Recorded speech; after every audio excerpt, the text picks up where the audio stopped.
Hey Kansas City, it's time for our monthly housing market update. I'm Gina Walton with the Walton Home Team of Keller Williams, bringing you this month's market update from Union Station at Crown Center.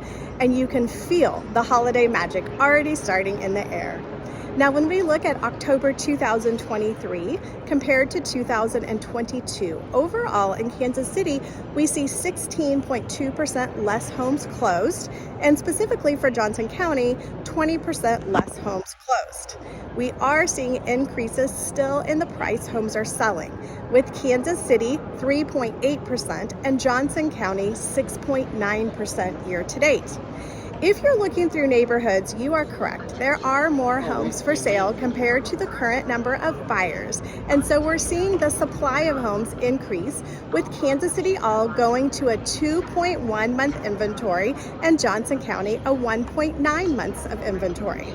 So the question of the month is, how have we seen changes for sellers and buyers with the interest rates increasing?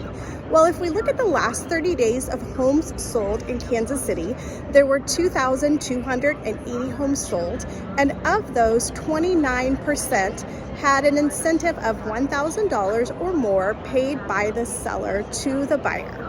So if you're looking at buying and selling, how does that impact you? Well, first of all, per the stats, the home value prices are still increasing.